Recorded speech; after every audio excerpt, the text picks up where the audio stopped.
예전 같았으면 5년, 10년 걸려야 될 걸 중국의 실력이 우리하고 2년에서 한 5년 정도밖에는 차이가 나지 않는다는 얘기죠. 경제 실리에서는 선수는 줄타기 양다리를 걸치는 것이고 하수는 한편에 몰빵 치는 거죠. 중국에게 팔아서 절대 안 되는 장비 기술의 수준을 미국이 정의를 했어요. 이게 뭐냐면 안녕하십니까, 클래스통 이건입니다. 자, 오늘은 하반기 전망 시리즈 오늘 진행이 됩니다. 여러분 궁금하신 바로 반도체와 관련된 내용이 되겠는데요. 자, 한국 반도체 슈퍼 의뢰 전략에 대해서 알아보고요. 오늘 시간으로 하반기 반도체 전망까지 알아보도록 하겠습니다. 자, 전문가 모셨습니다. 중국경제금융연구소의 전병서 소장님 오셨습니다. 안녕하십니까? 안녕하십니까? 네. 자, 오늘 소장님과 함께 해볼 텐데요. 현재 이제 미국과 중국 같은 경우에는 반도체 가지고 처음에 이런 기선 잡기를 계속하고 있습니다. 등을 질 것 같지만 G7 이후에 약간의 변화가 나오고 있습니다. 일부 협력이라는 단어를 쓰면서 재정의를 하게 된 건데요. 오늘 파트 1에서는 이 양국의 변화에 대해서 소장님의 해안을 들어보겠습니다. 영어로 보니까 de-risking이라는 단어를 쓰게 되는데 정확하게 무슨 뜻입니까? 저도 잘 모르겠습니다. 그런가요? 그래서 미국이 그 사이에 모든 동맹들에 대해서 중국과 디커플링을 해라. 그렇죠. 이게 명시적, 묵시적인 압박이었는데 그 G7 히로시마 정상회담 이후에 네. 그 스탠스를 바꾼 것 같아요. 그렇군요. 그런데 그 직전에 보면은 제이크 설반 그 백악관 안보담당이 네. 후보 연구선과 하는 그 포럼에서 먼저 이제 이 단어를 썼어요. 그렇군요. 그러고 난 다음번에 바로 이제 바이든 대통령이 네. 그 디리스킹이란 말을 쓰면서 이제 거의 지금은 갑자기 네. 거의 한 달 사이에 이제는 디리스킹이란 단어로 국제관계가 정의되는 것 같은데 네. 답은 그런 것 같아요. 실익과 명분 사이에서 줄타기. 그래서 그 사이에 미국이 중국에 대해서 우리가 잘 아는 것처럼 모든 제품에 대해서 25% 보복관세를 때렸는데 네. 그 보복관세를 때려가지고 중국 기업이 죽었거나 중국이 이게 큰 손실을 입고 망해야 되는데 무역수지 흑자는 계속 늘어났고 네. 교역 규모도 줄지 않았다는 거죠. 효과가 적네요. 그렇죠. 네. 그렇게 되면 실제로 그것이 큰 의미가 없어졌고 오히려 보복관세 25%를 때렸지만 그것의 피해는 미국의 소비자들이 입는 그런 이제 예기치 않은 현상이 나타난 것 같아요. 네. 네. 그래서 월마트에서 파는 물건의 46%가 메이드 인 차이나라고 하는데 그래서 지금 미국의 최대 고민이 물가가 떨어져야 되고 그렇죠. 물가가 떨어지려고 하면은 네. 이게 이제 어떻게 보면은 그게 떨어지면 금도 같이 내릴 수 있고 경기 부양도 할 수 있는데 이 제일 좋은 방법은 수입 관세 25%를 낮추면 네. 이게 수입 물가가 훅 떨어지는 거죠. 그렇죠. 그런 이제 실리가 있고 그러나 미국이 절대 양보할 수 없는 것은 첨단 기술에서의 이제 중국의 캐치업 이건 자체할 수 없다. 아, 그렇군요. 그래서 지금까지 에브리띵에서 네. 이제는 갈라치기를 하는 것, 음. 실익 없는 전통 산업에서는 이것은 이제 규제를 풀면서 네. 그 미국에 도움이 되는 쪽으로 방향을 틀고 또 그것으로 인해서 중국과의 이제 약간의 화해 무드 이제 이런 측면으로 이제 몰고 가는 것을 네. 아마 이제 갑자기 말 바꾸기 어려우니까 애매모호한 영어 단어를 아하. 이제 쓴 것 같아요. 그렇군요. 그래서 실리와 명분 사이에서 이제 실리 쪽에 이 비중이 크게 높아진 것도 아닌가 싶습니다. 네. 이 정치적 수사를 쓰는 것 같습니다. 디리스킹이라는 단어를 말씀해 주시면서 실익을 챙긴다고 말씀하셨는데요. 저는 이렇게 또 바이든 대통령 얘기를 하시니까 이것도 정치랑 연결된 거 아니냐, 또 대선이 있어가지고 영향받는 것 아니냐 이런 생각도 듭니다. 그렇습니다. 이제 4년 단위의 그 민주주의 선거 제도가 네. 굉장히 많은 장점도 갖고 있지만 또 다른 측면에서는 표에 목숨 걸어야 되는 정치인들의 그렇죠. 이제 포퓰리즘이 어느 나라든 유행할 수밖에 없는 그런 문제를 만드는 것 같아요. 구조적으로. 그래서 1980년 이후로 40년간의 미국의 선거를 보면 선거 전에 GDP 성장률이 네. 2%를 밑으로 갔을 때 단 한 번도 집권 여당이 승리한 적이 없어요. 지금이네요. 그래서 네. 뭐 바보야 경제야 하는 것이 예나 지금이나 이제 바꿀 수 없는 이제 선거의 철칙인 것 같아요. 그렇다고 네네. 하면 바이든 대통령은 아마 뭐 연세가 있으시지만 또 재선에 출마하시겠다고 얘기를 했는데 그렇군요. 지금 1%, 뭐 0. 몇 %의 GDP를 가지고서는 일단 내년 1월 달에 있을 민주당의 대선 후보로서도 굉장히 위험해지죠. 그렇군요. 그래서 네. 이제 어차피 이제 그렇게 되면 금년 하반기에 네. 그 뭔가 변곡점을 만들어야 될 필요성이 있고 이제 그것에 이제 1단계로 가장 손쉽게 할 수 있는 것은 뭐 미국 내부로 보면 이것은 뭐 우리하고 비슷한 여소야대, 그래서 하원은 이제 공화당이 잡고 있기 때문에 그렇죠. 어떤 정책도 이제는 쉽게 할 수 없는 부분이면 그러면 국내 쪽이 아니라 해외 쪽에서 손쉽게 할 수 있는 방법이 바로 이제 중국과의 네. 협상, 아. 실리는 챙기고 이제 명분은 그대로 유지하는 이제 그런 전략인데 결국은 뭐 정치인들이 물론 국가의 100년 대계를 생각하지만 국가의 100년 대계보다는 자신의 4년 대계를 그렇죠. 먼저 생각할 수밖에 없는 것이 이제 정치인들의 뭐 생리이자 숙명이다 보니까 그렇죠. 네. 이번 조치는 말씀하신 것처럼 정치적으로 해석을 하자면 뭐 그것은 숨길 수 없는 이제 진실이 아닌가 싶습니다. 네.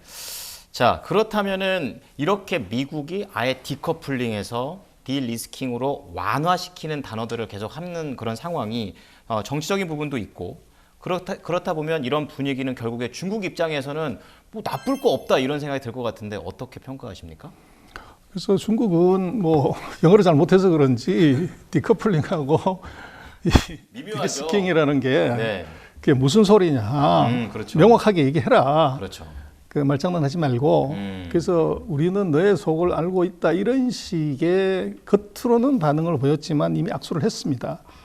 그렇군요. 그래서 그 제이크 설러반하고 왕이 이제 외교 담당하고가 먼저 회담을 했고 또 지난번 그 상무장관 그 우리가 치면 산자부 장관이 레이먼드 상무장관하고 중국하고 회담을 했고 또 최근에는 번즈 이제 뭐 우리 같은 국정원 네. 이제 뭐 베이징을 방문을 했고 또 아시아 쪽에 차관보가 또 북경을 방문했고 교감이 있었군요. 그렇죠. 네. 그리고 이제 내일인가요? 그 블링컨 국무장관이 가죠. 이제 중국을 가요. 그래서 중국이 정말로 이것이 말장난이라고 하면은 그 회담이나 미팅을 할 이유가 없죠. 그렇죠. 그래서 못 예. 이기는 척 하면서 모든 회담에 다 응대를 한다는 것은 중국으로서는 이게 못 이기는 척 하면서 따라가서 네. 중국 역시 실리를 챙기자. 아하. 이제 이 전략이고 또 중국은 그렇게 따라가는 가장 큰 이유는 이게 그 시진핑 리스크가 있는 것 같아요. 아, 어떤 그래서 네. 뭐 최근 5년간 중국의 GDP 성장률이 계속적으로 하락을 했습니다. 그렇죠. 그래서 뭐 여러 가지 이유가 있었지만 그 중에 정치적으로 해석을 하자면 그 총리하고 주석이 사실은 갈등 관계였어요. 아, 그랬군요. 한 사람은 공청단파고 한 사람은 이제 시진핑의 뭐 시자진, 태자당 이런 파였기 때문에 네. 주석과 총리의 관계라기보다는 정치 라이벌의 관계였기 때문에 아, 경제 정책에 있어서 이제 엇박자가 나는 거죠. 예를 들면 그렇군요. 코로나를 풀어서 민생을 살려야 된다. 그래서 중국 같은 경우는 주석은 정무와 외교를 담당하고 네. 총리는 이제 경제와 행정을 담당을 하게 되는데 명확하군요. 예, 경제를 담당하는 총리는 코로나를 빨리 종식시키고 이제 경제를 살리자. 네. 그랬더니 이제 주석은 무슨 소리 하냐? 이거 위험이 있다. 하지 마. 그리고 이제 풀뿌리 경제를 살리기 위해서 노점상 경제를 확대시키자. 그랬을 때 이제 뭐 주석은 사회 안정을 위해서는 절대 안 돼. 그런 이제 갈등 요소가 많았는데 이번에 네. 새로운 총리는 그 시진핑의 비서 출신이에요. 아, 그래서- 결이 좀 맞겠네요. 그렇죠. 갈등 관계가 네. 아닌데 문제는 이제 이 총리가 중국의 역대 총리는 보면 다 엘리트들입니다. 그래서 네. 최고의 명대학을 나오고 예. 총리직을 맡기 전에 적어도 5년 정도는 부총리로서 충분히 이제 실무를 담당하고 난 다음번에 총리가 되는데 이번에 이제 총리가 된 리창 총리는 뭐 이름만 한 글자 바뀌었습니다. 지난번에 리커창 총리고 리커창, 예. 이번은 리창 총리인데 커라는 말이 중국말로 g이란 뜻이에요. 아, 예. 1g 그럴 때. 그래서 뭐 농담으로 중국에서는 1g 모자란 총리다. 아, 그래요? 그렇게 이제 약간 이제 그 겨냥거리는 투로 간 이유는 경제가 일단 안 좋았고 그것이 이제 어떤 문제가 있냐 하면 그 양반 같은 경우는 물론 뭐 여러 가지가 있을 수 있지만 중국의 탑3 대학을 나온 게 아니고 네. 중국의 대학 랭킹으로 한 200위 정도 되는 학교를 나왔고 그리고 중앙정부에서 한 번도 근무해 본 적이 없어요. 와, 스펙이 좀 떨어지네요. 많이 들어지죠. 네. 그런데 이 했다는 것은 이것은 발탁 인사고 이건 소위 말하는 이제 뭐 똘마니 정치를 했다. 이제 내 비서니까 썼다. 이제 이런 느낌을 굉장히 강하게 갖고 있는데 네.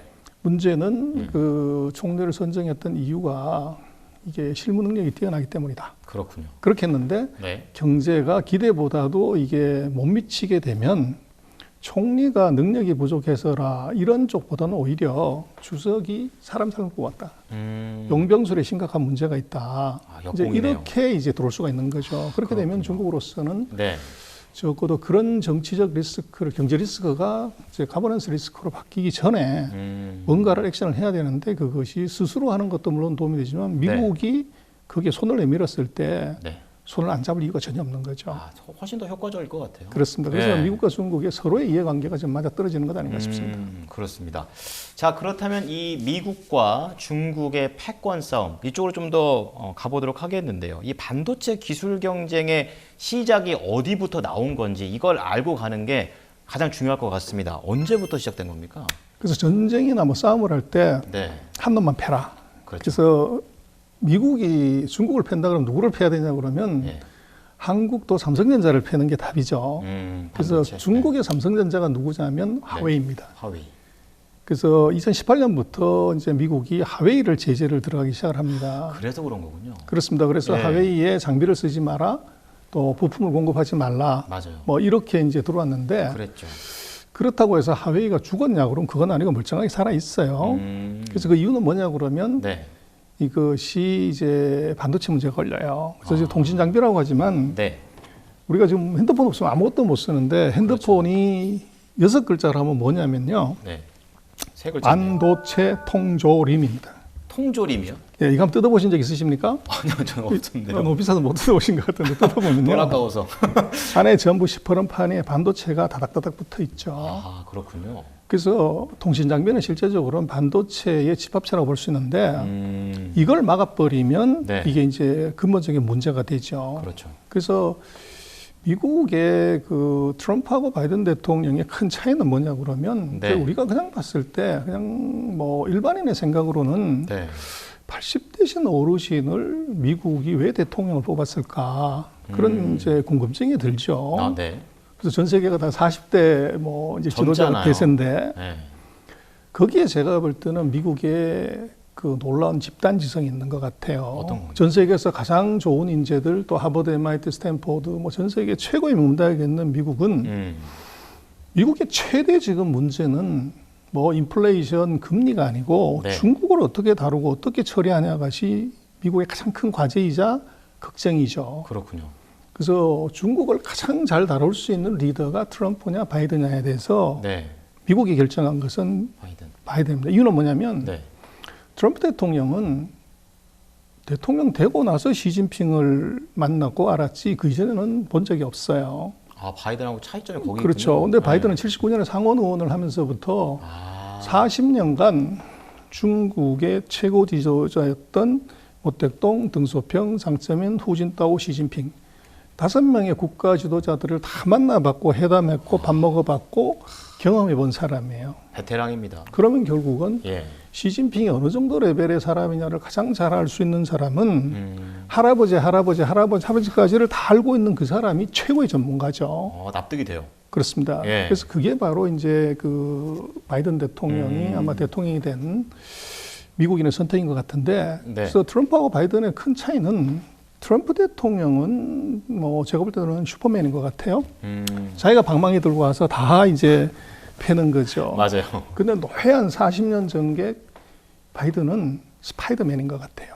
어떤 차이가 있는 거죠? 그래서 스파이더맨은 그물을 쳐놓고 먹이가 걸리면 잡아서 먹는 거죠. 약간 간접적인 거죠. 그렇죠. 네. 그래서 바이든 대통령의 큰 전략은 트럼프하고 다른 점은 동맹 전략입니다. 그래서 G4, IPF, 쿼드 네. 동맹을 통해서 중국을 봉쇄하는 전략으로 이제 가는 것이 가장 중요하고. 그렇군요. 근데 트럼프 대통령 같은 경우는 이제 보복 관세, 네. 통상, 무역을 갖고 이제 규제를 했지만 바이든 대통령은 취임하면서 단 한마디도 보복 관세 얘기를 한 적이 없어요. 그러네요. 통상 문제 거론 안 했습니다. 네. 근데 뭘 했냐면 취임하면서부터 뭐 취임 사진을 보면 동그란 실리콘 웨이퍼를 들고서 아, 맞아요. 그때부터 시작을 해요. 나는 중국을 이걸로 잡겠다. 그래서 그때 사람들이 뭐 저 어르신이 무슨 소리 하는 거야 그랬는데 그렇죠. 지금 중국이 가장 당혹해하고 가장 곤란해하고 가장 어떻게 보면 목이 졸리는 느낌으로 드는 것은 바로 실리콘 웨이퍼입니다. 핵심이었군요. 그렇습니다. 그래서 네. 바이든 대통령이 정의한 반도체는 이것은 우리가 뭐 전자상가에 가서 언제든지 메모리 업그레이드 하겠다고 돈 주면 살 수 있는 경제재로서의 반도체가 아니고 네. 이 반도체는 미국의 안보다, 시큐리티다. 이렇게 데피니션을 해버린 거죠. 격상시켜버리는 거네요. 그래서 이것의 정의가 안보라고 하는 것은 이건 전략물자라는 얘기예요. 그렇죠. 그래서 군사무기 전략물자이기 때문에 네. 이것은 어떤 것하고도 양보할 수 없다. 그래서 군사무기 전략물자는 첫 번째 네. 성능이 최고여야 됩니다. 그렇죠. 네. 두 번째 가격은 상관없어요. 아, 그래서 생각을 해보면 미국이 527억 불이라는 어마어마한 돈을 보조금을 주면서 그것도 대상은 한국하고 대만 기업인데 네. 엄청난 돈을 준다? 이거 왜 주냐는 거죠. 전략물자이기 때문에. 그렇죠. 아. 그래서 바이든 대통령의 스트래티지가 바로 반도체로 중국을 잡겠다고 하는 것인데 중국은 왜 이제 그것이 아킬레스건이냐면 그 중국은 반도체 공장은 뭐 최근 3년간 전 세계에서 가장 많이 투자해서 네. 공장은 세계 최대인데 네. 반도체를 만들 기술이 없습니다. 아, 공장만 많은 거예요. 그렇습니다. 그래서 아. 시진핑 주석이 양스 메모리 공장을 이제 방문하고 나서 무슨 얘기를 했냐면 예. 반도체는 사람의 심장이다. 그래서 심장이 없는 사람, 심장이 멎은 사람은 이제 죽은 것 같다 합치기 때문에 네네. 이 심장이 없는 중국 무슨 수술을 써서라도 심장을 가장 빠른 시간 내에 만들어야 한다. 그래서 미국은 이것은 안보, 예. 중국은 심장. 이게 이제 G1, G2가 데피니션한 이 반도체는 우리가 주식시장에서 삼성전자가 만들어내는 뭐 DDR5가 무슨 뭐 1.64달러, 1.3달러는 이게 아니고 네. 한 나라는 국가 안보로 보는 것이고 한 네. 나라는 반드시 필요한 이제 심장으로 보는 겁니다. 그래서 그 G1, G2가 그렇게 이제 정의를 하게 되면 나머지 그 밑에 나라들은 어쩔 수 없이 그 분위기에 그냥 그렇죠. 따라가는 것이고 그렇죠. 지금 왜 전 세계적으로 반도체가 문제가 되고 한국도 반도체 경기가 엉망진창이라고 하는데도 주가는 왜 이렇게 속등하냐는 것은 네. G1, G2가 가장 중요시하는 것은 엄청난 투자가 들어가게 돼 있고 거기 네. 엄청난 집중이 된다고 하면은 그것은 이제 뭐 여러 가지 의미에서 의미가 있는 것이죠. 그렇군요. 미국과 중국 그야말로 이제 안보 사활을 걸었다라고 좀 볼 수가 있겠는데요. 그렇다면 이걸 좀 전쟁으로도 볼 수가 있잖아요. 양상은 좀 어떻게 흘러가고 있습니까? 그래서 지금 미중의 전쟁은 뭐 트럼프 시대에는 무역 전쟁을 한 거죠. 그렇죠. 근데 시진핑이 무역 전쟁에 손을 들었으면 끝났는데 안 들었죠. 그게 아니고 네. 뭐 별 이상이 없다. 그래서 지금은 이게 기술 전쟁으로 완전히 전했는데 기술 전쟁에서 단 한마디로 얘기를 하면 반도체 전쟁입니다. 그렇군요. 그래서 4차 산업혁명 뭐 지금 그렇게 많이 얘기하고 빅데이터 얘기하고 AI를 얘기하지만 빅데이터든 AI든 챗 GPT든 간에 네. 거기서 반도체가 빠지면 아무 의미가 없는 이제 그렇네요. 구호에 불과해졌습니다. 그렇죠. 그래서 그 인프라에 반도체가 들어있기 때문에 이 미중의 전쟁은 이제는 이것은 반도체 전쟁이라고 볼 수가 있고 네. 그래서 미국이 왜 520억 불 또 유럽도 거의 한 60조 가까운 돈을 이제 지원을 하는데 네. 이건 이제는 어떻게 봐야 되냐면 정부의 보조금이 아니라 이건 국방비라고 봐야 돼요. 그렇군요. 그래서 전략 안 물자를 보니까. 생산하기 위한 네. 정부의 지원금 그거는 국가 예산인 거죠. 그래서 그렇군요. 그것의 이유는 바로 이 군사에 이 전용될 수 있는 반도체 네. 이것을 이제 자기네들이 내재를 하겠다는 거고 이걸 국산화하겠다는 것의 의미죠. 그렇군요. 자, 이렇게 전쟁의 폭이 계속해서 바뀌어가고 있는 그런 상황입니다. 자, 그렇다면 이제 미국이 이렇게 중국한테 이렇게 목숨을 거는 듯한 진심인 듯한 이유를 좀 들어볼까 하는데요. 중국이 많이 따라왔습니까? 그래서 우리는 뭐 중국이 반도체 굴게 끝났다. 네. 그래서 중국이 반도체 생산도 마이너스 나오고 이제 큰일 났다, 망했다. 네. 그게 이제 한국에서 보는 정서지만 그건 이제 우리가 그 사이에 중국이 우리한테 오만했던 거, 또 어떻게 보면 무례했던 것, 또 이런 측면에서 부당한 대우에 대한 우리 정서적인 느낌으로 그냥 그걸 같이 보는 거죠. 객관적인 건 아니군요. 그렇죠. 그래서 네. 객관적인 아주 심플한 게 네. 중국의 반도체 기술은 미국이 평가한 것이 가장 정확합니다. 미국은 반드시 중국을 자초시켜야 되는데 뭘 자초시키냐고 했을 때 네. 중국에게 팔아서 절대 안 되는 장비 기술의 수준을 미국이 정의를 했어요. 그게 뭐냐면 디램 같은 경우로 치면 18나노, 네. 또 파운드리, 시스템 반도체 같은 경우는 14나노, 네. 그리고 낸드 같은 경우는 128단 그 이하 제품을 만들 수 있는 장비 기술을 중국에서 공급하고 중국으로 공급하면 안 된다. 이거를 이제 미국이 명확하게 정의를 했는데 그게 뭐냐면 그게 지금 중국의 실력입니다. 그렇군요. 그래서 이제 그게 우리하고 얼마가 차이가 나냐고 그러면 대략 2년에서 한 5년 정도 차이가 납니다. 기간으로 본다고 하면 네. 그래서 이게 망한 게 아니라 네. 예전 같았으면 5년, 10년 걸려야 될 걸 중국의 실력이 우리하고 2년에서 한 5년 정도밖에는 차이가 나지 않는다는 얘기죠. 그렇군요.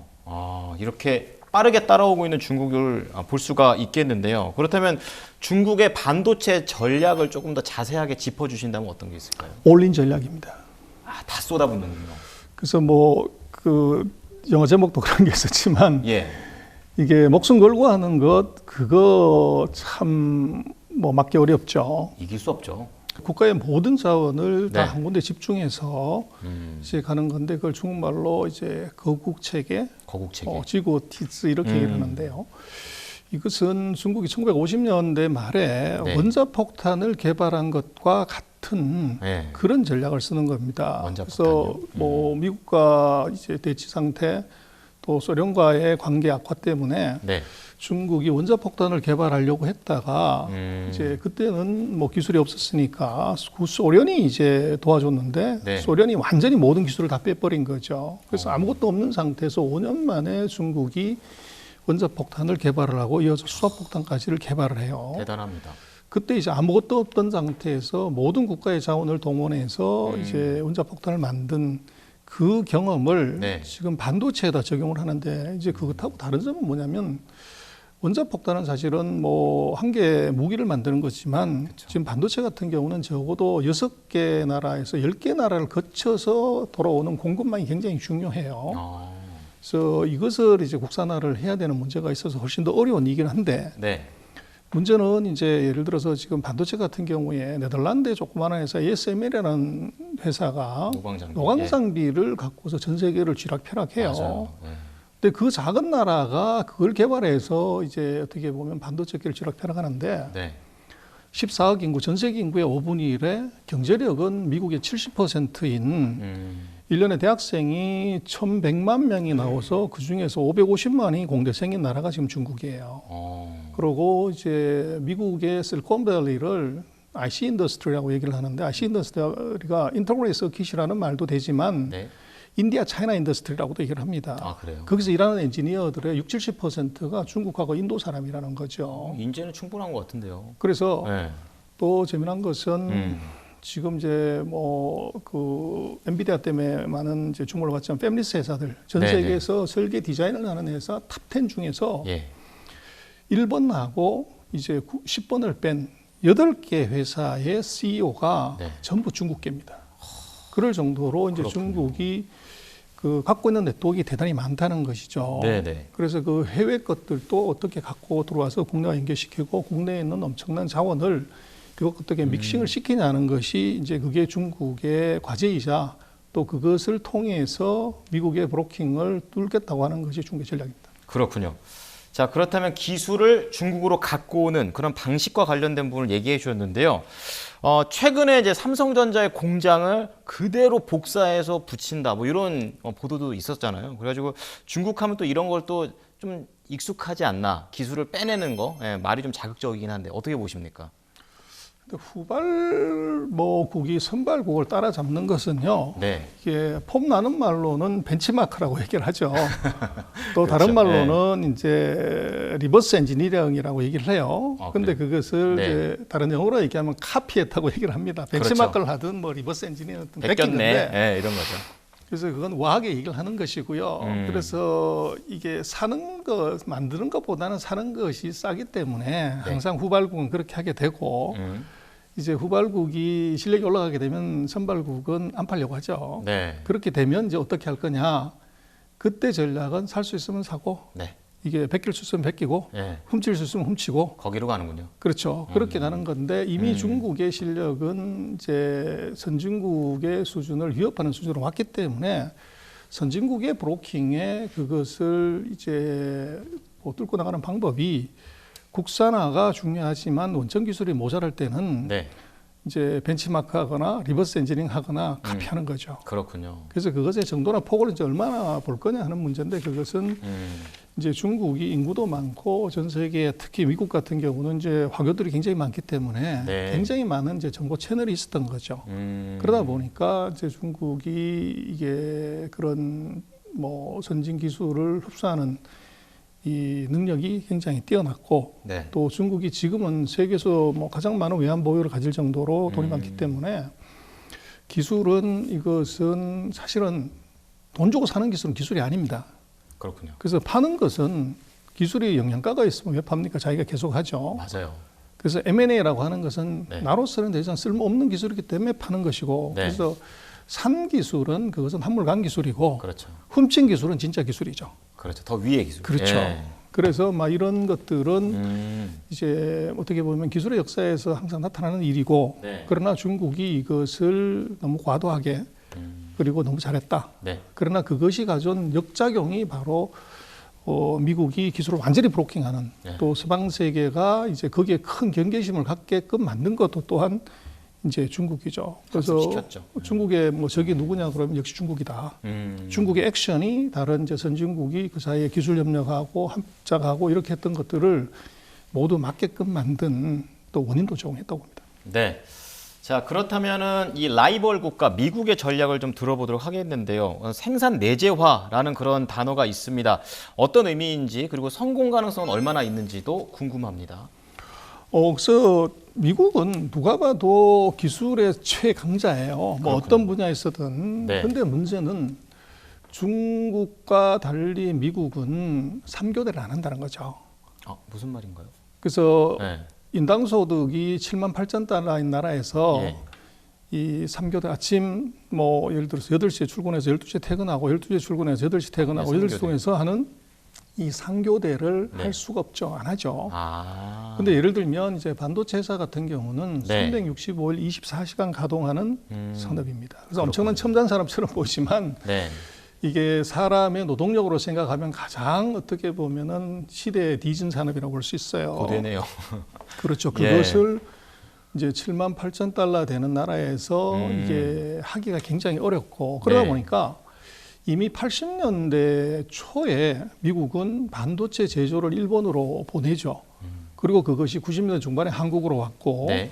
지금 2000년대에 들어서 이것이 이제 중국으로 넘어가는 그렇군요. 그래서 기러기가 날아가는 형국으로 이렇게 갔는데 문제는 지금 이제 미국으로 놓고 보면 네. 이것이 그 전략 물자라고 보는 가장 큰 이유는 이게 항공기, 미사일, 네. 뭐 우주선, 뭐 드론 여기에 최첨단 반도체도 들어가지만 거기에 범용 반도체도 들어간다는 것이죠. 섞여서 들어가는 그렇죠. 거군요. 네네. 그래서 이게 첨단 반도체는 미국과 미국의 우방들이 만들어줄 수 있지만 범용 반도체는 지금 이제 한국이나 예를 들어서 미국이나 뭐 이런 데는 원가가 안 맞는 거죠. 그렇군요. 꼭 우리가 이제 요소수처럼 이게 못 만들어서가 아니라 돈이 네. 안 되기 때문에 기업이 더 이상 만들지 않는 생산 시설이 없는 그런 관계인데 네네.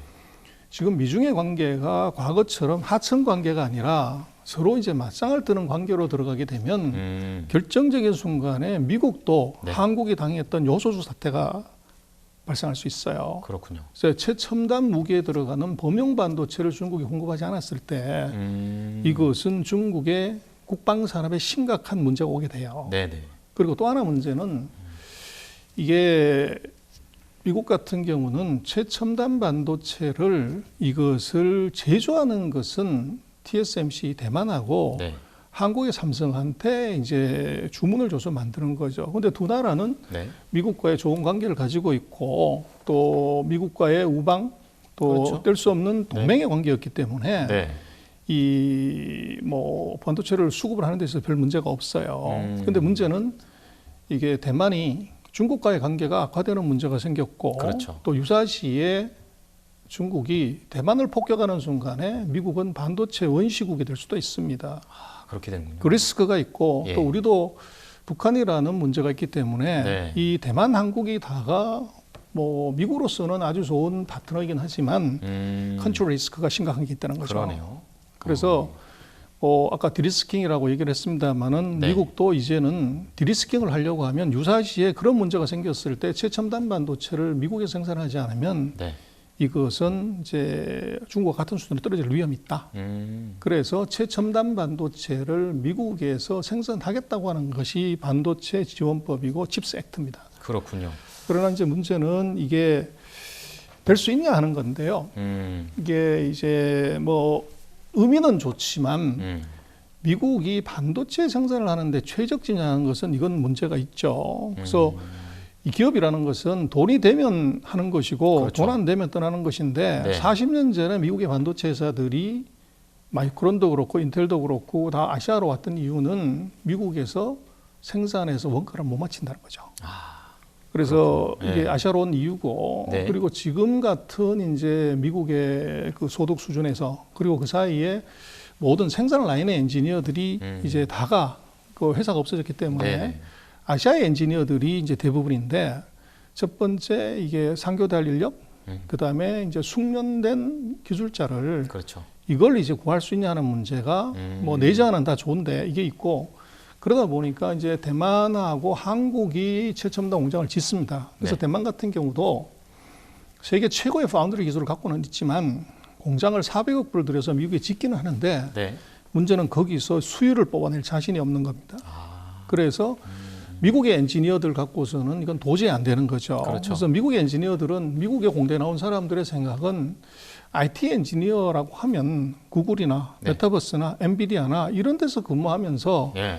우아한 환경에서 커피 마시고 거기서 컴퓨터로 작업하고 창의적인 거. 이제 어떻게 보면 릴렉스하는 휴게실에서 네. 이런 일을 하는 것이 IT 엔지니어지 365일 24시간 거기서 완전 방진복 입고 네. 거기서 8시간씩 일을 하는 이것은 이제 개념 자체가 사실 없어져 버린 거죠. 안 한다는 얘기죠. 그렇죠. 예. 그렇게 되면 이 팩토리에 들어가서 라인을 오퍼레이션 할 엔지니어 자체가 없는데 문제는 설계하고 컨트롤하는 것이 중요한 것이 아니라 예.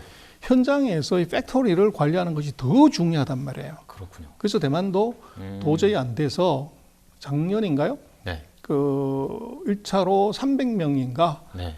이제 대만 엔지니어를 비행기로 통째로 싣고 가족까지 다 전세 비행기를 해서 싣고서 이제 갖고 앞으로도 대만은 적어도 공장을 오퍼레이션을 하려면 네. 대만 출신 숙련된 엔지니어 2,000명 이상 현지로 가져가야만 이게 가능한 이제 그런 상황이죠. 그렇게 놓고 보면 그 인재하고 기술의 문제에 있어서 이것이 연속성이 있냐 하는 데는 네. 굉장히 많은 이제 의문이 지금 있습니다. 그렇군요.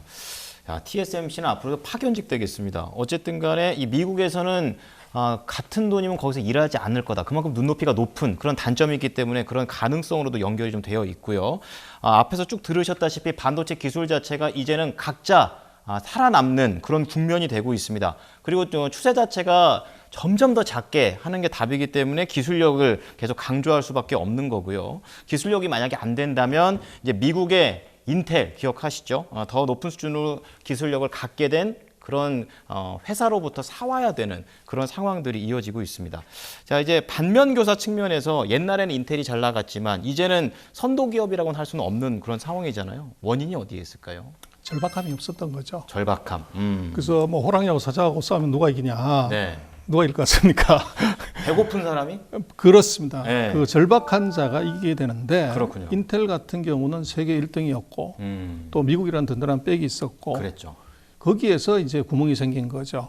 그래서 이제 기술 개발에 게을렀고 그다음에 힘든 일 하기 싫고 밤새워서 하는 거 못하고 그것이 이제 아시아로 이제 넘어왔다고 볼 수가 있죠. 그래서 그러나 문제는 지금 이제 중국과의 전쟁 상태, 비상 사태에서는 그것 갖고서는 익스큐즈가 안 되죠. 그렇군요. 그래서 인텔이 아니면 양자를 들이자. 그래서 뭐 장자가 신동치 않으면 네. 이제 양자를 들여서 대를 잇게 하는 거죠. 그게 이제 미국이 생각하는 바로 대만의 TSMC하고 한국의 삼성전자를 미국에다 공장을 짓게 하고 엄청난 돈을 주고 세금 깎아주고 하는 이유가 예. 이제 믿업지 못한 이제 장자를 이거를 대신하는 양자를 지금 두 명을 들이는 거죠. 기가 막힌 비유인 것 같습니다. 양자. 자, 그렇다면은 이 양자들도 장자처럼 만약에 열심히 안 한다면 이제 밀릴 수도 있는 그런 상황이 되겠는데. 그렇습니다. 그거는요. 네. 이게 공장이라는 것을 어디에 짓냐 하는 것이 굉장히 중요해요. 그래서 석유 시대에는 유정을 어디다 파냐가 이게 가장 중요했죠. 그랬군요. 근데 지금 반도체 시대에는 4차 산업혁명의 석유가 이제 빅데이터라고 하면 빅데이터를 만드는 기계가 바로 반도체인데 네. 반도체 공장이 어디 있냐가 굉장히 중요해요. 그러나 공장이라고 하는 것은 경영학 책에 보면 보조금 많은 데다 짓는 게 아니고 네. 시장 가까운 데 지라는 게 철칙이죠. 그렇죠. 근데 로스가 최소화 되죠. 예. 전 세계적으로 놓고 보면 중국이 전 세계 반도체 35%, 네. 아시아가 한 63%, 네. 그리고 미국이 한 25% 정도를 커버를 해요. 전 세계 최대 시장은 아시아에 있고 그러네요. 전 세계 최대 소비 시장은 중국에 있어요. 네, 네. 그래서 미국에다 공장을 짓는 건 좋은데 네. 미국의 수요를 초과하는 이제 지금 뭐 갔다고 하면 인텔도 한 400억 불 투자한다고 그러고 네. TSMC 400억 불, 우리 삼성도 170억 불. 뭐 이렇게 하면은 첨단 파운드리가 그게 정말 액면대로 다 지어진다고 하면 오버캐패시티가 나오죠. 그렇게 되면 예. 그걸 다시 아시아로 들고 와서 팔아야 되는 문제가 생겨요. 그래서 그렇게 놓고 보면 이것은 공장은 어디다 짓는 건 분명하고 네. 그래서 공장을 짓는 것이 문제가 아니라 짓고 나서 과연 이익을 낼 수가 있냐. 이제 여기에서는 굉장한 의문이 사실은 있죠. 어느 과제가 남아 있는 상황입니다. 그렇다면은 이제 한국 입장에서는 이 반도체 기술력을 다시 한번 좀 점검을 해봐야 될 것 같은데요. 우리나라에서 얘기하는 한국 반도체 말고 소장님께서 보시면 좀 객관적인 시각에서는 어떻습니까? 그래서 이제 우리가 뭐 언론에서 그렇지만 많이 이제 반도체 산업을 우리가 자기 비하를 많이 하는 것 같아요. 그래서 야, 니들은 반도체 메모리만 왜 이렇게 하고 있냐? 네. 지금 뭐 인텔처럼 엔비디아처럼 시스템 메모리를 하지. 예. 뭐 그렇게 얘기를 하면서 한국 반도체들이 그 사이에 놀았던 것처럼 그렇게 많이 해서 잘못된 겁니다. 그렇군요. 그래서 우리가 핸드폰이든 노트북이든 PC든 간에 CPU가 중요한 역할을 하는 거 분명해요. 열심히 계산하고 열심히 이제 연산을 하는데 예. 그것을 연산을 하고 계산을 하려면은 어떤 데이터를 불러와야 되고 연산한 것을 일시적으로 저장을 해놓고 다시 불러오고 하는 것에 반드시 메모리가 필요합니다. 그게 그렇군요. GPT든 CPU든 반드시 필요한데 예. 문제는 이 메모리에서 이제 그 D램이 주가 되겠지만 여기서 우리 한국이 전 세계 시장의 75%를 커버를 해요. 네네. 그래서 세계 시장의 10%만 커버해도 이건 엄청난 건데 75%라고 하는 것은 독점인 거죠. 단군 이래에 이건 예. 있을 수 없는 사실 일이 생긴 겁니다. 그렇군요. 그래서 이제 우리로 놓고 보면은 이제 미중이 반도체 전쟁을 하면서 소위 말하는 파운드리 예. 이 시스템 메모리 쪽에 왜 한국은 못하냐, 왜 1등을 못하냐. 그런데 그것은 그 사이에 우리 한국의 메모리에서 1등한 것을 우리가 너무 낮게 평가하기 때문에 그렇고 그렇군요. 일본은 1995년에 한국한테 D램을 넘기고 난 이후에 네. 그 이후에 지금 거의 30년 동안 시스템 반도체를 하겠다고 했지만 전혀 못하고 있어요. 쉬운 게 그럼 아니군요. 일본이 예. 우리보다 똑똑하지 않냐, 성실하지 않냐, 뭐 기술이 없냐, 이거 아니라는 거죠. 그래서 지금 상황은 전쟁이 벌어졌어요. 네. 누가 봐도 이건 반도체 전쟁이고 전쟁에서는 내가 잘하는 것을 가지고서 전쟁을 해야지. 맞아요. 내가 못하는 걸 보완해 가지고 그때가 사겠다고 이거는 이미 타이밍이 늦죠. 그래서 좋죠. 우리로 보면은 예. 왜 이게 메모리만 잘하고 이게 시스템 같은 파운드리를 못하냐. 그래서 파운드리 빨리 해야지 돈 투자해야지 이게 아니라는 겁니다. 그래서 파운드를 아무리 잘하죠. 지금 챗 GPT가 뭐 3개월 전만 해도 네. 5개월 전만 해도 그런 말 쓰는 사람 자체가 없다가 맞아요. 지금 뭐 이게 모든 사회 분야 주식시장 할 것 없이 챗 GPT 모르면 이제 사람이 아닌 것처럼 그렇게 되는데 챗 GPT를 한 방에 무용화시킬 수 있는 것을 한국이 갖고 있습니다. 그게 그래서 메모리입니까? 엔비디아가 갖고 있는 GPU라는 것이 파워풀하긴 한데 네. 엔비디아의 GPU가 이게 작동을 되려고 그러면 네. 거기에 전 세계에 있는 데이터베이스를 다 끌어다가 찾아가지고 로직을 만들잖아요. 그렇죠. 근데 그걸 갖다가 데이터를 어디다 저장을 했다가 또 계산하고 해야 되는 저장소가 필요한데 이게 바로 한국이 공급하는 HBM입니다. 하이밴드 메모리요. 그래서 보통의 경우는 뭐 데이터를 처리하는데 서울 부산 가는 4차선이면 충분해요. 네. 그런데 이것은 전 세계 데이터를 다 끌어모아 가지고 우리가 챗 GPT한테 물어봤을 때 네. 이게 5분, 10분, 20분 뒤에 대답하면 그거 버려버리죠. 안 쓰죠. 바로 들어오려고 하면 여기 있는 데이터가 순식간에 들어오려고 하면 4차선이 아니라 40차선, 400차선이 되면 바로 들어오죠. 그게 포인트군요. 근데 이제 반도체를 대한민국의 하이닉스가 공급을 합니다. 네. 그리고 삼성전자 하이닉스가 한 50%, 삼성이 한 40%, 마이크론이 한 10% 한다고 하지만 거의 의미가 없고요.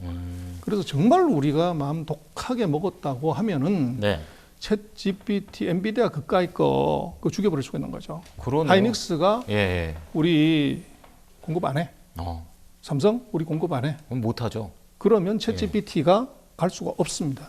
그래서 확실하네요. 우리가 한국이 그런 이제 메모리에서 실력을 갖고 있어요. 네네. 그래서 지금 우리가 파운드리도 사실 우리가 바보냐 그게 아니고 예. 파운드리가 TSMC는 40년을 했고 우리 삼성전자는 한참 뒤에 그보다도 한 10몇 년의 역사밖에 되지 않아요. 그렇군요. 그런데도 이게 TSMC가 60% 점유율이고 우리가 한 15%, 한 4분의 1 정도인데 네. 그것만 해도 세계 2등 그거 아무나 하는 거 아니거든요. 잘한다는 얘기입니다. 그렇죠. 예. 그래서 우리가 너무 이 한국의 반도체 산업에 대해서 디램 산업을 낮게 보고 파운드리를 높게 평가하는 것 이거 좀 잘못된 시각이다. 그리고 네. 이게 디램 자체에서 지금보다 마켓 셰어를 한 20% 돌려버린다. 7자가 아니라 9자가 되면 어떻게 되냐. 그러면 우리도 챗 GPT가 되는 것이고 그렇죠. 인텔이 되는 것이고 예. 이 TSMC가 될 수가 있습니다. 그래서 한국 반도체 실력을 너무 저평가할 필요가 없다. 그렇게 될 수 있습니다. 네.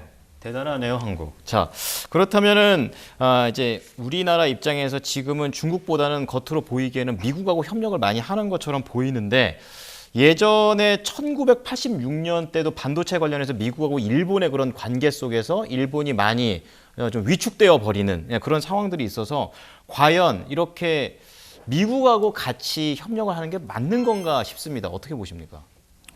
그래서 그런 이제 지금 100세 되신 그 닥터 키신저가 그런 최근에 이코노미스트하고 100세 되신 어르신이 인터뷰를 하셨더라고요. 어떤 근데 닥터 키신저의 유명한 말 중에 하나가 예. 미국에 적이 되는 건 굉장히 위험하다. 미국이 지금 세계 1등 하는 놈하고 적이 되면 그건 죽음이죠. 그렇죠. 그러나 더 위험한 것은 미국의 동맹이 되는 것이다. 동맹이 더 위험해요. 그렇게 키신저가 얘기를 했다는 거죠. 그래서 그 의미는 뭐냐면 네. 미국은 영원한 동맹은 없다는 거예요. 미국의 이익이 되면 동맹이고 이익이 안 되면 동맹을 차버리는 것. 그 대표적인 게 일본입니다. 그렇군요. 일본이 80년, 85년 이때 뭐 저는 85년부터 반도체 애널리스트를 한 17, 18년 했는데요. 보셨겠네요, 그래서. 80년대에 예. 우리 삼성이 일본 반도체를 이긴다 이건 말도 안 되는 얘기였습니다. 그랬군요. 근데 지금 일본 반도체 회사 하나도 없어졌어요. 왜 없어졌냐? 네. 바로 이게 86년에 미국이 미일 반도체 협정이라는 걸 만들어서 그거 5년 해가지고 3번 연장하면서 일본 반도체 회사를 깨끗이 죽여 없앴습니다. 그랬죠. 예. 그래서 그 의미는 뭐냐면 미국으로서는 우방으로 또 동맹으로서 일본이 중요할까요? 한국이 중요할까요? 그건 아주 간단한 것이 그렇죠. 일본은 G3입니다. 예. 한국은 G10이죠. 네. 그래서 미국이 G3를 죽여 없앨 정도로 자기 이익에 반하면 그런 나라가 미국인데 한국은 뭐 한국이 G10이라고 하면 예. 그것은 뭐 물어볼 필요도 없는 거죠. 중요도가 그래서 떨어지니까요. 결국은 예. 이게 첨단 기술 여기에 있어서는 이게 적도 우방도 없다는 겁니다. 네. 자기한테 이익이 되면 이건 우방이고 동맹이지만 이것이 위험이 되는 순간에 그것은 우방도 손을 보게 되고 동맹도 손을 보게 된다는 거죠. 네. 그래서 지금 같은 경우를 보면 첨단 기술, 특히 반도체에 있어서는 미국이나 중국이나 차이가 없습니다. 똑같이 필요하면 잡아당기는 것이고 예. 필요 없으면은 또는 내가 못 가지면 과감하게 규제를 하는 것이죠. 음. 그 사이에 이제 우리가 있는데 우리로서는 결국은 이제 노래패를 지었다고 할 수도 있고 미국과 중국이 서로가 이제 끌어가려고 하기 때문에 그렇죠. 그러나 문제는 한쪽을 잘못 다루면 한쪽이 이제 우리 손을 베게 하는 그렇죠. 리스크가 그런 크죠. 위험이 같이 있어요. 예, 예. 그래서 이걸 이제 어떻게 하냐는 건데 결국은 우리는 요즘 뭐 탈중국 해야 된다, 미국과 이제 같이 가야 된다 이런 얘기도 많이 하지만 결국은 한쪽에 붙는 거 이거는 누구나 다 하는 거죠. 그렇죠. 선택을 뭐 센 놈한테 붙는 건 누구나 다 할 수가 있는데 네. 문제는 조금 약한 놈하고도 어떻게 잘 우리가 관리해서 거기서 이득을 더 크게 얻어내는 것 이게 사실은 고수죠. 줄타기. 그렇죠. 예. 그래서 줄타기가 나쁘냐고 그러는데 그것은 이제 정치나 이념이나 사상에서는 그것은 이제 안 되는 일이지만 네. 경제 실리에서는 선수는 줄타기 양다리를 걸치는 것이고 하수는 한편에 몰빵 치는 거죠. 아, 그렇군요. 아, 그래서 그렇죠. 뭐 주식시장에서도 보면 포트폴리오를 구성하는 게 모든 투자 현인들의 이 가르침이고 철학이지만 아마추어는 다 몰빵을 치죠. 그렇죠. 예. 근데 주가가 폭락하게 되면 이제 네. 큰일이라는 일이 항상 벌어지게 되고 국가 간의 일에도 사실은 똑같은 것 같아요. 그래서 우리로서는 이 미국과의 정치 외교적인 그 동맹관계 안정관계를 유지하는 게 굉장히 중요하지만 네. 아까도 말씀을 드렸지만 지금 시장은 미국이 큰 게 아니라 중국이 더 크다는 거죠. 그렇죠. 그래서 호랑이 잡으려면 호랑이 굴로 들어가야 되는데 이게 옆에 있는 옆집 사람이 호랑이 굴에 들어가지 말라고 그래서 안 들어가면 호랑이를 영원히 잡을 수 있는 기회가 없어진다는 겁니다. 네. 그래서 그것을 우리가 조금 현명하게 잘 관리를 할 필요가 있죠. 네, 그렇습니다. 그러니까 어려운 일입니다. 이제 협력을 하기보다는 어떻게 보면은 상대가 우리에게 의지하게 만드는 게 더 확실한 방법으로 보이는데 그렇다면 이제 한국 입장에서는 어떻게 해야 될까요? 그래서 지금 우리 최대 고민은요. 그 미국의 공장 지으라고 그러는데 우리가 거부할 방법이 없어요. 그래서 과거에 이제 일본이 86년에 왜 환율을 한 방에 50% 절상을 시키고 네. 미국 내 반도체 미국 시장 미국 제품 점유율을 20%한 방에 올리고 설비 투자 함부로 하지 말고 이런 조건을 다 수용을 했냐 그러면 딱 한 가지입니다. 목에다 칼을 댄 거죠. 그죠, 협박이죠. 그래서 일본 같은 경우는 국방을 미국에 의존했어요. 일본이 진제가 있죠. 진주만 공격을 통해서 미국 본토로 공격했기 때문에 네. 미국은 어떤 경우에도 일본은 군사력을 가지면 안 된다. 그죠. 그래서 일본이 어떻게 전후에 그렇게 빨리 성장했냐 하면 국방비 부담이 없었기 때문에 사실은 그렇게 빨리 큰 거고. 그랬군요. 네. 그래서 미국은 우리 군사의 해구산 안에서 너는 놀면 돼. 그래서 군사력 갖지 마. 네. 그런데 결정적인 순간에 반도체 기술이 미국을 추월하고 압도하는 순간에 목에 칼을 댄 거죠. 컨트롤해버리는군요. 그렇죠. 사인을 해라. 네. 어쩔 수 없이 이제 사인을 한 건데 지금 한국 같은 경우는 미국과의 관계에서 그 어떤 경우에도 미국과 헤어질 수 없어요. 우리는. 근데 문제는 미국에 공장을 짓게 되고 하게 되면 그게 보조금을 주는데 그 네. 보조금이 공짜가 아닙니다. 그래서 뭐 그런 말이 있죠. 새는 오이에 목숨 걸다가 죽고요. 네. 사람은 공짜 돈에 이제 목숨 걸다 죽는데 그렇군요. 미국의 돈이 공짜가 아니라는 거죠. 첫 번째 그 세 가지 조건이 붙는데 하나는 정보 접근 이용권. 미국이 국가 안보를 이유로 라인을 다 보자고 그랬을 때 그걸 보여줘야 돼요. 두 번째는 네. 이익이 나면 우리가 보조금 줬으니까 미국 네. 정부하고 나눠 먹게 해야 됩니다. 그렇죠. 다 갖는 것도 아니고. 그렇죠. 그리고 네. 세 번째는 뭐냐 그러면 우리가 지금 투자를 많이 했고 세계 최대 시장인 중국 시장에 설비 투자를 더 이상 하면 안 된다. 공장 짓지 말라는 거죠. 그 세 그렇죠. 가지 조건이 같이 들어가 있기 때문에 네. 이게 우리로서는 안 하면은 터지게 돼 있고 예. 이것이 하면은 돈이 울게 되는 현상이 지금 벌어져요. 힘에 밀리고 있는 것 같아요. 그렇죠. 네. 그래서 이제 그것이 거기서 끝나는 것이 아니라 네. 그 정보 접근권을 이용해서 미국이 한국의 라인들을 다 검사하고 보고 조사한 그 보고서를 네. 인텔한테 주지 않는다는 보장을 못 해요. 그렇죠. 그래서 뭐 정부가 비밀리 주는 걸 어떻게 막습니까? 맞아요. 그래서 여차하면 우리가 여기다 공장을 짓는 건 좋고 한미 동맹 우방 좋은데 잘못하면 기술 거지가 될 수 있는 위험이 있어요. 뺏긴다는 거죠. 그렇죠. 예. 그래서 이걸 어떻게 해결해야 되냐가 우리의 과제인데 거기에 방법은요. 아까 네. 말씀하신 것처럼 협력보다는 의지하게 만드는 게 중요해요. 그렇군요. 그래서 미국에다가 공장은 지금 뭐 최근에 KBS에서도 다큐가 그런 게 나왔지만은 뭐 특파원이 가서 봤더니만 날방 까면서 네. 상교대 하면서 공장 짓더라는 거죠. 대만도 그렇고 한국도 그렇고. 왜 그러냐? 예. 미국이 570억 불의 보조금을 주는데 그중에서 1차 년도 보조금이 47%인가 그렇고 예. 1차 년도에 돈을 가장 많이 주는 거죠. 그렇군요. 그럼 그걸 먹으려면 빨리 공장을 짓는 것이다. 왜 빨리 공장을 짓냐면 한도가 소진돼 버리면 뒤에 오는 돈 못 받게 돼요. 아, 선착순이군요. 그렇죠. 네. 그래서 한국하고 대만이 미친 듯이 이제 공장을 짓게 되는데 네네. 공장을 다 짓게 되면 아까 말씀드린 세 가지 조건 하에서 이게 문제가 되죠. 그중에 제일 중요한 것은 미국의 정보 접근권. 그렇죠. 그래서 기술을 다 볼 수 있게 되는 그 문제가 생기는데 이걸 네. 어떻게 해결해야 되냐면 공장은 빨리 짓지만 공장 가동을 늦춰버리는 거죠. 그래서 보통 반도체 공장이 한 2년에서 2년 반 정도 걸립니다. 네. 근데 지금은 건물을 짓는 것이고 그 안에 예. 기계를 넣고 시운전을 하는데 한 2년 반이 걸려요. 예. 근데 우리가 2년 반을 이제 하는 것이 아니라 한 3년이나 4년 정도 걸리게 만들어 버리는 거죠. 그래서 공장은 건설해 놓고 기계 넣는 것을 서서히 집어넣는데 그게 좋은 예. 방법은 뭐냐면 지금 이제 5나노 이하의 첨단 공정을 하려면 네. 네덜란드 ASML이 만든 EUV 장비가 반드시 있어야 돼요. 근데 EUV 장비가 작년에 네덜란드가 한 40몇 대 만들었고 네. 금년에도 한 50대 정도인데 네. 이미 그건 입도 소매가 다 끝났어요. 아, 다 팔렸다는 얘기죠. 그렇죠. 네. 그래서 지금 짓고 있는 첨단 라인에 들어가는 것을 이거 EUV 장비를 구하기 쉽지 않아요. 그래서 핑계를 대는 것은 이거 없다. EUV 장비를 우리가 못 구해가지고 딜레이 시킨다. 이거 메이크 센스예요. 근데 그 사이에 무슨 일이 벌어지냐면 반도체는 예. 18개월에서 2년 정도면 한 세대가 지나가요. 지금 삼성의 로드맵으로 보면 2026, 7년이 되면 네. 지금 이제 5나노, 3나노 그러지만 1.4나노, 1나노대로 들어가게 돼요. 더 작아지네. 그렇죠. 그렇게 네. 되면 지금 이제 중국하고 이 선진 기술하고 차이가 14나노, 10나노, 7나노, 5나노 이제 한 4단계 갭이 있는데 네. 앞으로 한 4년 정도의 시간이 걸리게 되면 5나노, 3나노, 뭐 2나노, 1.4나노 해서 4단계가 또 걸리게 돼요. 그렇죠. 그래서 그때까지 공장을 서서히 짓게 되면 아. 그때 우리는 이제 1나노 쪽으로 이미 들어갔고 네. 그때 5나노 공장이 완공이 되면 네. 지금은 5나노가 첨단 공정이지만 4년 뒤에 5나노는 레거시 공정이 돼요. 그렇죠. 그렇게 되면 그렇죠. 그때 다시 이제 1나노를 받으려면 미국이 500억 불 아니라 이번에 1000억 불을 보조금을 줘야 되죠. 아, 그 방법이 있군요. 그래서 우리로서는 이제 의자게 만든다는 것이 음. 기술의 격차를 네. 그것을 이제 더 내는 것 이게 이제 답일 것 같고 네네. 거기에 이제 뭐 중요한 계기가 네.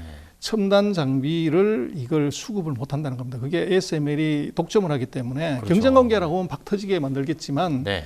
지금도 떼돈 버는데 맞아요. 네. 이제 거기도 머리를 굴리는 거죠. 음. 근데 우리로서는 미국의 강한 압력을 ASML을 이용해 가지고 이제 일정한 기간 유예시킬 수 있는 가능성 그런 것도 있을 것 같아요. 네. 결국엔 ASML이 잘해야 됩니다. 자, 이런 또 여러 가지 얘기들이 들어봤는데요. 그렇다면 아까 이제 딜리스킹과 관련해 가지고 미국과 중국이 이제 좀 협력하는 거 아니냐 뭐 이런 내용들도 있습니다. 두 나라 모두 다 말씀해 주신 대로 이제 기술력에 대한 부분은 좀 검증이 되어 있는데 협력 가능성은 얼마나 보십니까? 지금 첨단 산업에서는 협력이 현실적으로 어려워요. 그러나 전통 산업에서는 아마 협력이 될 것 같고. 네네. 그래서 지금 첨단 반도체에서 이걸 어떻게 할래? 그럴 때 제가 아까 말씀하신 그 책에서 부록에다가 그걸 써놨는데 세 가지 가능성이 있다. 어떤 가능성인가요? 첫 번째는 미국과 중국이 다가 기술적 한계에 부딪혔을 때, 네. 그래서 더 이상의 이제 지금 같은 경우는 1나노대 이하로 내려가면 이것은 원자 수준의 이제 선을 그어야 되기 때문에 지금 있는 장비로서는 그것을 만들 수가 없어요. 그렇군요. 그럼 미국도 그렇고 중국도 그렇고 기술적 한계에 부딪혔을 때는 이것은 이제 새로운 쪽으로 가야 되기 때문에 네. 거기서 이제 기술 돌파를 위한 협력이 나올 수 있는 가능성은 있어요. 그래서 그런 뭐 아주 희박한 가능성이 하나 있고 네. 두 번째는 이제 미국하고 중국이 이제 확실하게 선을 긋는 거죠. 어떤 3단계 이상의 기술 추격은 하면 안 된다. 과거 어. 일본에 했던 것처럼 요거 생산 요거만큼은 하면 안 돼. 예. 이렇게 해서 예를 들어서 뭐 선진국이 3나노를 하게 되면 중국은 예를 들어서 이제 10나노까지만 해야 된다. 네. 이런 식의 이제 타협 이럴 수도 있고요. 또 하나는 이게 이제 미국하고 중국이 지금은 이제 무역 전쟁하고 기술 전쟁을 하지만 제가 볼 때는 미중의 전쟁의 끝판은 금융경제에서 끝난다. 그래서 지금 중국의 최대 고민은 사실 실물 경제가 아니에요. 금융이 이제 문제가 되죠. 금융. 그래서 중국은 사회주의이기 때문에 저보다 자본이 없어요. 그렇군요. 그 자본주의가 아니니까 사회주의죠. 맞아요. 예. 그래서 뭐 자본주의 역사가 이제 250년인데 중국은 1991년 뭐 이때에 증권시장을 자본시장을 만들잖아요. 예. 그래서 250년대 이제 30년 그러면 이건 게임이 안 되는 상황인데 문제는 결국은 중국이 지금 해야 되는 것은 위안화 국자를 통해서 금융 파워를 키워야 되는 것이지 네. 지금 뭐 철강화학, 조선, 핸드폰 이거 아무리 만들어봤자 소용이 없는 것이 지금 중국이 2008년 이때에 외환 보유고를 3조 9천억을 가져갔어요. 예. 어마어마한 돈인데 중국이 바보 됐죠. 왜 바보 됐냐? 네. 미국이 2009년, 2008년에 구제금융으로 3조 9천억을 찍었거든요. 아, 예. 그럼 중국이 갖고 있는 달러 3조 9천억은 두 나라만 있다고 가정을 하면 3조 9천억이 있는데 누가 3조 9천억을 더 뿌려버리면 중국이 갖고 있는 자산은 가치로 생각하면 또 강한자 떨어지죠. 가서 1조 8,500억으로 반토막 났죠. 그렇죠. 근데 이번에 또 코로나 위기 때 예. 미국이 역대 사상 최대로 돈을 또 찍었죠.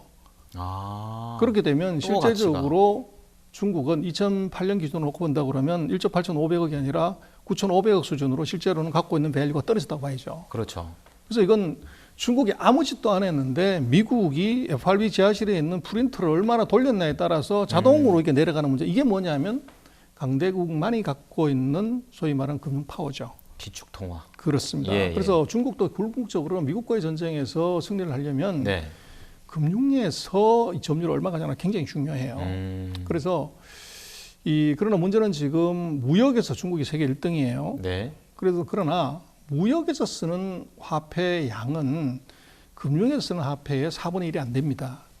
그래서 금융시장에서 위안화가 사용이 돼야 네. 위안화 국제화가 이루어지는 것이고 그걸 그렇죠. 위해서는 중국은 금융시장을 열어야 돼요. 그래서 위안화 하는 거군요. 그렇죠. 예, 예, 그래서 예. 그렇게 열어야 되는데 문제는 문제는 250살 먹은 노회한 산신령하고 예. 30살 먹은 혈기방장한 이제 뭐 어떻게 보면 주식 초보자하고 붙으면 누가 이길 거는 뻔하죠. 뻔하죠. 그랬을 때 예. 이제 미국으로서는 사실은 일본의 경우를 놓고 보면 일본을 그 무역 전쟁 뭐 반도체 전쟁에서 죽여 없앤 게 아니에요. 그렇군요. 힘을 못 쓰게 완전히 팔다리를 잘라버린 것인데 네.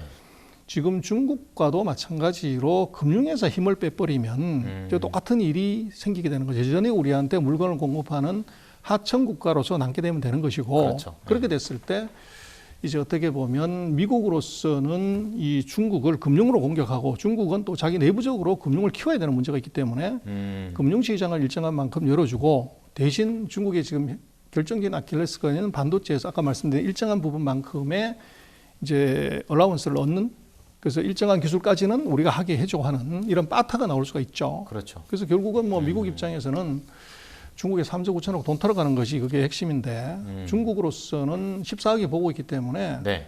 미국의 압력 때문에 우리가 이게 돈을 중국한테 준다? 뭘 사준다? 이것은 국민의 자존심 허용하잖아요. 그러나 금융시장을 이용하게 되면 우리도 마찬가지지만 우리가 미국으로 뭐 반도체, 핸드폰, 수출, 전기차를 많이 하지만 네. 주식시장에서 외국인들이 이게 삼성전자 사가지고 그래서 주가 올려서 팔고 나가는 그 차익은 네. 얼마인지 모르죠. 그렇죠. 실제로 일본도 뭐 그런 얘기 하지 않습니까? 일본이 뭐 무역 적자가 저렇게 나고 어쩌고저쩌고 얘기하지만 작년도도 보면 일본의 그 와다나베 부인이 해외에서 벌어들인 캐피탈 게인이 네. 이게 무역 수지보다 더 크다는 거죠. 경상수지가. 어마어마하군요. 그렇죠. 예. 그래서 미국하고 중국의 관계도 그런 쪽의 시나리오가 간다고 하면 미국과 중국이 뭐 가능성이나 실현 시기는 굉장히 오래가 되지만 네. 그렇게 되면 일정한 부분 첨단 기술에서 미국이 이제 중국에게 이제 양보를 해주고 네. 반대로 이제 미국은 중국에서도 금융에서 이익을 얻어가는 그런 가능성을 생각할 수 있을 것 같아요. 네. 양국이 협력에 대한 그런 가능성, 어떠한 시나리오로 움직일지 짚어주셨습니다. 자, 그렇다면 만약에 이제 협력을 양국이 안 했다. 그러면 한국 입장에서는 어떻게 대응해야 됩니까? 그래서 뭐 지금은 글로벌화 시대라고 얘기를 하는데 글로벌화는 끝났다. 그런데 지금은 이제 글로벌화보다는 미중이 이런 식의 그 갈등이 지속이 되면 예. 세상은 이제 일구양제 한 개의 지구에 두 개의 시스템이 가는 소위 말하는 AS 시스템하고 CS 시스템으로 예, 예. 그래서 보통 이제 금융회사에서는 AS 그러면 뭐 애프터 서비스, CS 그러면 커스터머 세티스팩션 이렇게 얘기를 하는데 그게 아니고요. 예. 아메리칸 스탠다드하고 차이나 스탠다드로 두 개로 갈라질 것 같아요. 그렇군요. 그래서 결국은 뭐 산업 체계에서 가장 중요한 것은 표준을 누구 걸 쓰냐 이게 중요해요. 네네. 그래서 최근에도 보면 전기차 회사들끼리 싸움을 하죠. 그렇죠. 그래서 잭을 어떤 형태, 지금 아마 전기차 충전하는 데 가보면요. 예. BMW, 벤츠, 아우디, 테슬라, 우리의 기아 아오닉, 네. 그 충전하는 구멍이 서로 위치가 다 달라요. 스탠다드가 다 제각각이라는 얘기죠. 그렇죠. 예. 그래서 그걸 한 군데로 통일하면 그놈이 이니시티브를 사실은 지게 되는 거죠. 근데 지금 같은 이제 미중이 반도체부터 이런 갈등으로 가게 되면 네. 결국 미국은 미국대로 갈 거고 중국은 중국대로 가게 되면 중국 독자 모델이 나오게 되죠. 그렇죠. 그렇게 되면 우리 같은 경우는 이게 중국이 가장 큰 시장이고 기술은 미국이 가장 세고 네. 그럼 둘 다 포기할 수 없으면 우리는 두 개 다 만들어야 됩니다. 그래서 우리는 투 스탠다드를 다 맞추는 그런 부담이 우리한테 이제 생기고 그걸 맞추게 되면 중국에도 팔고 미국에도 파는 것이고 그렇군요. 미국의 스탠다드만 따라가면 중국이라는 세계 최대 시장을 포기해야 되는 거죠. 그렇죠. 그래서 그렇게 되면 이제 아마 전 세계적으로도 엄청난 이제 자원 낭비가 생기죠. 월드 스탠다드가 아니고 이제 듀얼 스탠다드로 가게 되면 듀얼. 그리고 철저하게 그렇게 되면 이제 편가르기가 이제 나타나게 되는 거죠. 그렇군요. 자, 결국에는 말씀해 주셨던 것대로 표준의 싸움이 됩니다. 그 일구양제 전략에 대해서 조금만 더 이제 두 가지로 나눠야 된다 이렇게 얘기해 주는데 좀만 더 자세하게 들어볼까요? 그래서 지금 예전에도 보면은 이제 그 테이프 같은 경우에 VHS하고 그 싸움을 하잖아요. 소니도. 그렇죠. 똑같이 그래서 누가 이쪽에 많이 붙냐 하는 것이 그게 이제 그 대세를 결정하게 되죠. 네네네. 그러나 지금 그것은 한 나라의 회사들끼리의 어떤 이제 패권 다툼 스탠다드였을 때는 회사끼리. 그게 문제가 안 되는데 나라끼리죠. 지금 같은 경우는 1980년대에 일본하고 미국의 반도체 전쟁하고 네. 2020년대의 중국의 전쟁은 이거 다른 점은 뭐냐면 80년대 전쟁은 미국 업체의 점유율과 일본 업체의 점유율 간의 싸움이에요. 네. 근데 지금 2020년대의 미중의 반도체 전쟁은 이건 체제 간의 싸움입니다. 자본주의와 사회주의의 관계이기 때문에 그런 상징성. 이것은 예. 타협이 있을 수가 없어요. 네네. 그러다 보니까 이건 한번 갈라지면 완전히 따로 가는 것이지 중간에 이제 누가 하나 죽지 않는다고 하면은 네. 이것은 따로 갈 수밖에 없는 구조고 그러나 문제는 이제 기술을 따르면 돈이 울고 돈을 따르면 이제 기술이 우는 그런 문제가 같이 생긴다고요. 우리는. 그러네요. 예. 그래서 우리 같은 경우는 뭐 정말 우산장수하고 이 소금장사 네. 아들을 둘 다를 둔 이제 어머니 같은 심정이 이제 우리고 그래서 그것을 예, 그러네요. 이제 어떻게 잘 풀어내냐 하는 것이 네. 그게 이제 뭐 지혜고 또 외교고 또 그게 국가의 능력이죠. 그러네요. 자, 결국에 A타입, C타입 이렇게 두 가지를 생각해 봐야 되는 한국의 입장인 것 같습니다. 자, 1부 여기까지 하도록 하고요. 2부에서는 우리 중국 전문가 전병서 소장과 함께 이 중국 경제의 현황은 과연 어떤지 그리고 여기에 맞춘 한국의 전략까지 자세하게 공유를 해드릴 테니까요. 많은 관심 부탁드리겠습니다.